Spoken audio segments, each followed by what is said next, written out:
So, you want to get into competitive Pokemon and VGC in particular, huh? Well, this is the video for you.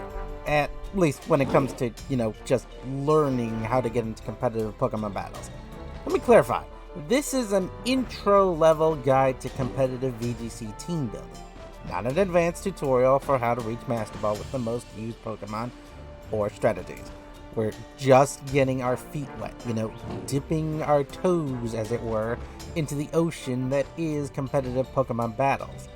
There are rental teams out there that you can use to climb the ranks, but there is no better feeling than the one in which you build your own team from scratch and find success with it.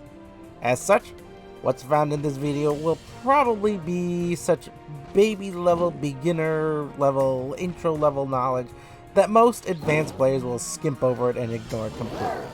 But this guide is here to help people learn the ropes, get into it, and above all, get a solid foundation going for their very first competitive Pokemon team. Before we begin though, let me just give a quick rundown of certain things. EVs are stats you can give to a Pokemon to make them stronger. However, when it comes to IVs are permanent stats that you cannot change except to hyper train them to max. Natures give a Pokemon a boost to a certain stat while decreasing another stat, such that a good nature will boost your speed, your power, or your defenses while decreasing another stat. There are guides out there that better explain this, but this is, just the general gist of it.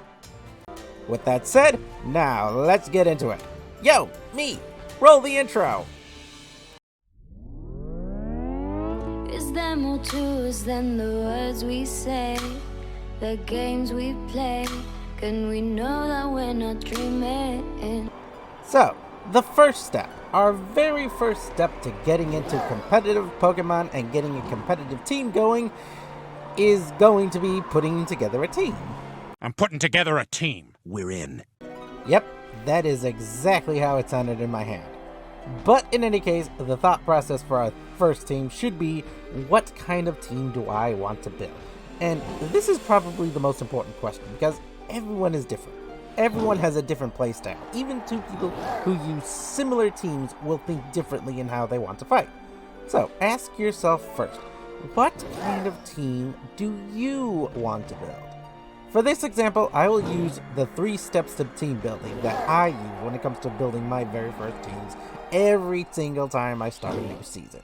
So we can create our first team together. You can do it on your end, and I'll show you my thought process for why I'm picking these Pokemon on my team. So, the first step to team building process is to first pick 2 of your favorite Pokemon. Now, this can be a broad question, but I found that building a team using 2 of my favorite Pokemon helps to build a solid foundation for what my team might want to look like and how it might want to battle. For this one, I'm going to pick my Skeledirge, who is my starter, and I think I'll also throw in my Hatterene, one of my favorite Pokemon on, in any generation so far.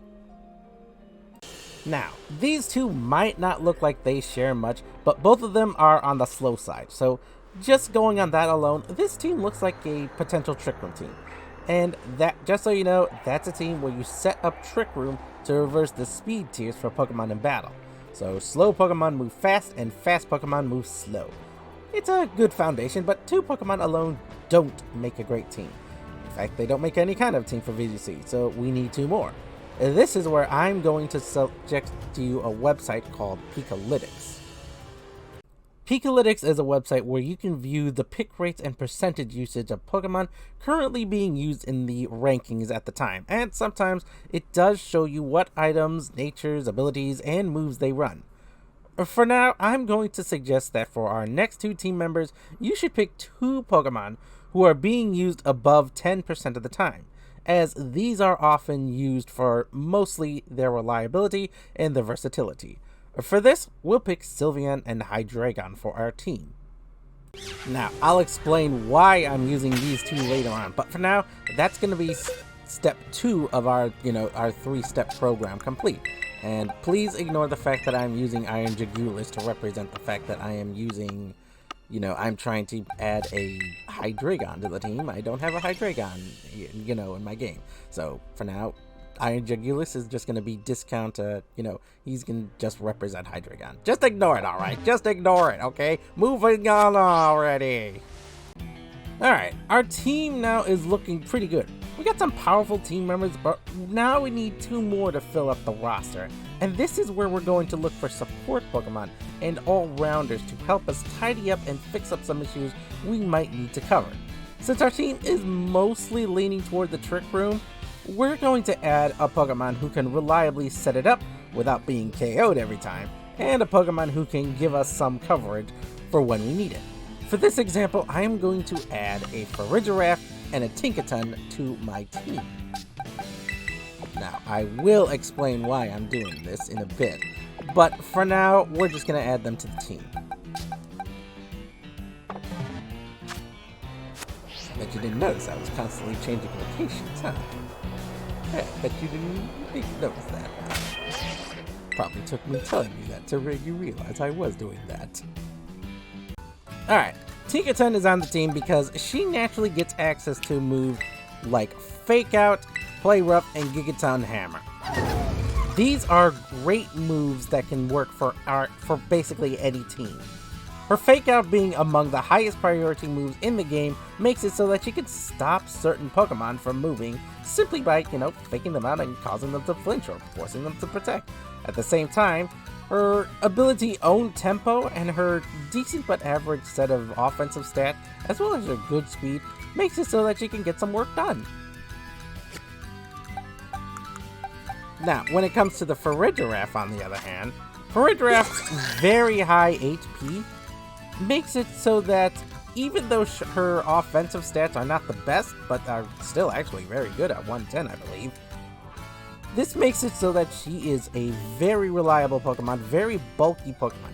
You can invest her EVs, etc., into her defensive stats, as well as her HP, and you don't need to invest that much into her special attacks. She can run on her own power. It can deal damage without needing to invest in the damage category. At the same time, because she's so invested in her HP and her defenses, she's able to withstand multiple attacks and still keep going, making her an ideal Trick Room setter.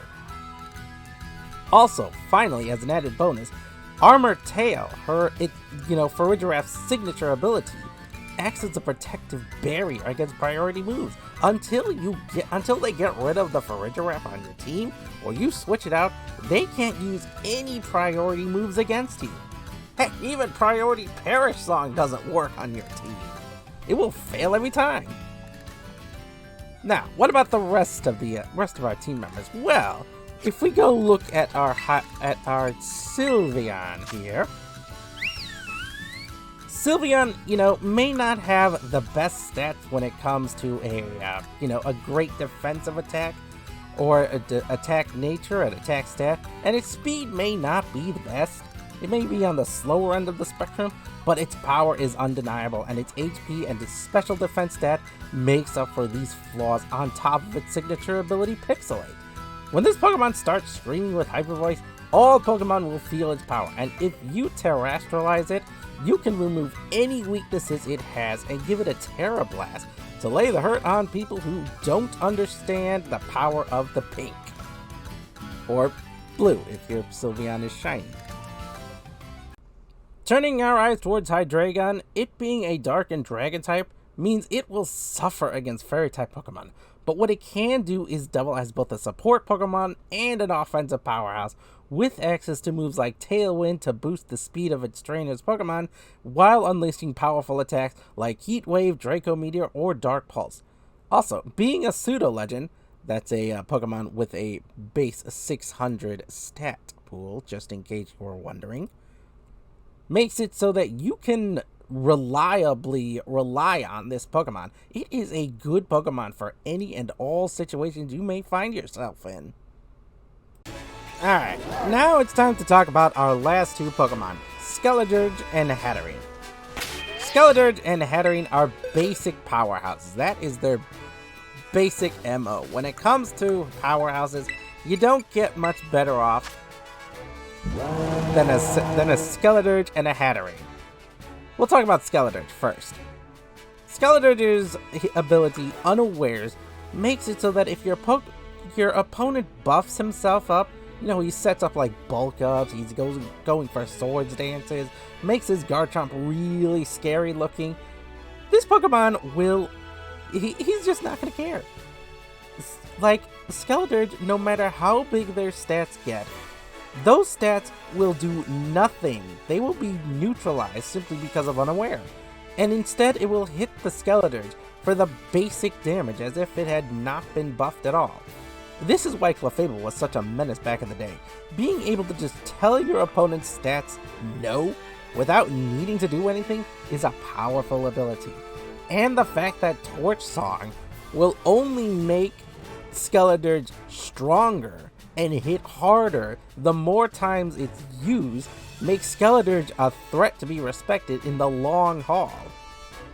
Now, we're going to talk about Hatterene next. And just so you all know, Hatterene is well, there's no other word for it. Hatterene, our last member of the team, is thick. Extra thick! No, I don't mean that kind of thick. I mean her defenses are thick.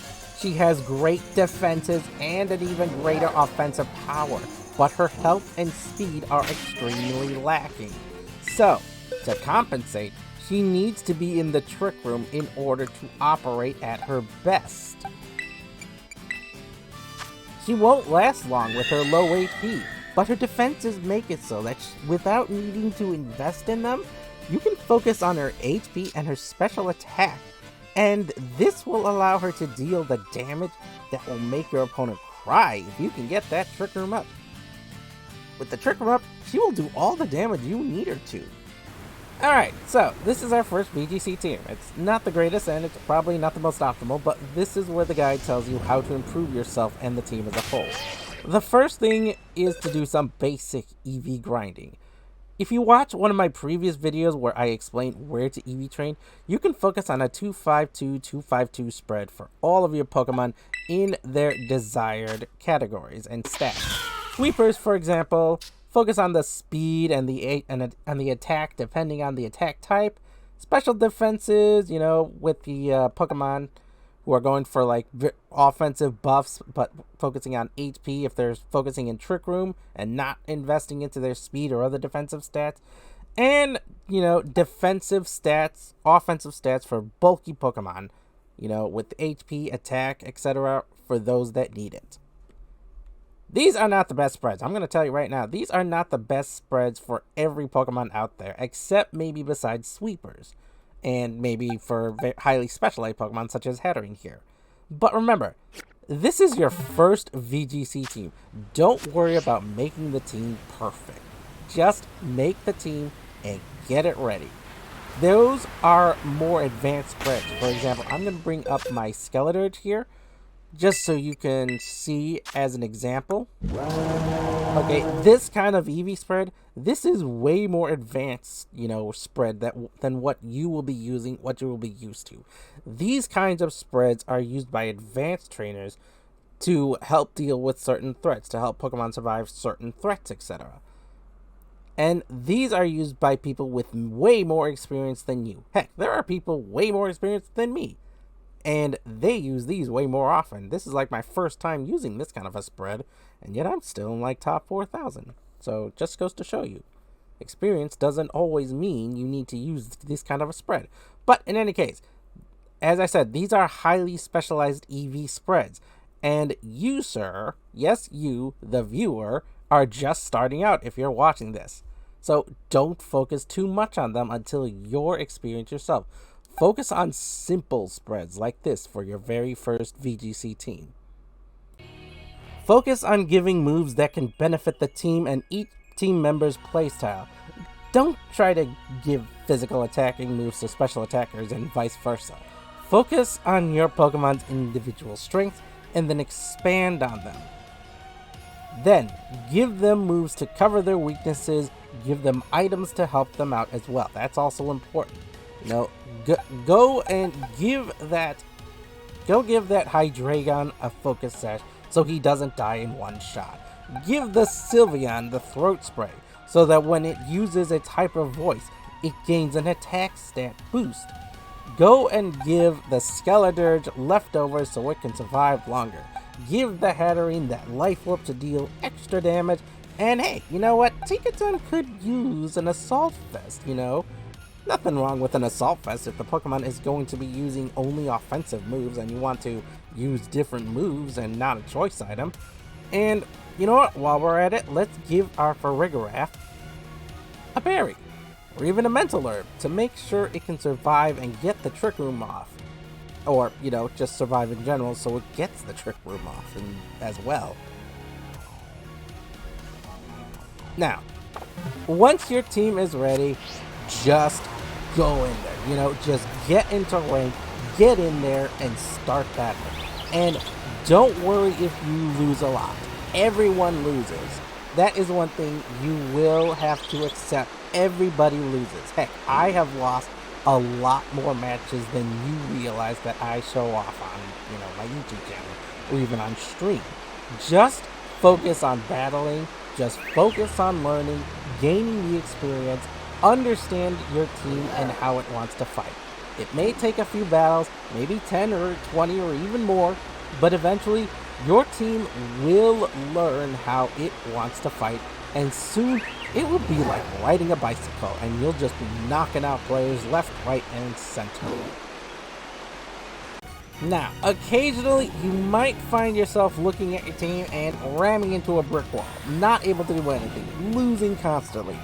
And this is where you need to stop and look at your team as a whole and find out who isn't pulling their weight. Now, what do I mean by this? What I mean is that a Pokemon isn't pulling its weight if it's not being used in multiple battles and is just sitting there on the sidelines. If a Pokemon isn't being brought into at least 1 out of 5 battles, every 5 battles, for whatever reason, and you're losing constantly, look at that Pokemon, see why it's not doing its job, and then think to yourself if you need that team member or not. Because when it comes to Pokemon battles, there is no denying it. There is a Pokemon out there that can do the job of what you're doing, but better. There is always another out there who can do the job as well, but maybe do it better. Is Farigiraf not getting Trick Room up? Go for Armoroad. Is Hydreigon not doing enough damage? Swap in for Garchomp. Is Hatterene not even fighting? Torkoal is just as good in Trick Room and has similar power. This is your team. Learn it, grow with it, and soon you will find yourself climbing higher and higher. How high you climb is up to you at that point, but once you get the basics of team building, EV training, hyper training, and even learn how to give your Pokemon egg moves, you will soon find yourself looking at the troubles you had before and just chuckle at how far you've come. I really hope this guide helps you. I really hope it does help you grow as a trainer, and I hope it helped you get started into VGC. If it did, you know, comment, you know, like it, share it, do all the things. Look at Miraidon. Look how happy he is that you're still watching. I'll see you all next time. Take care of yourselves out there. Bye-bye!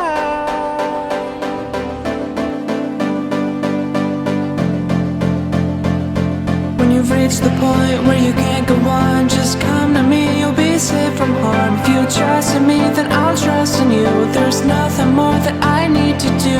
If you put your hands in front of mine, we'll be shining through one at a time. Just understand you're not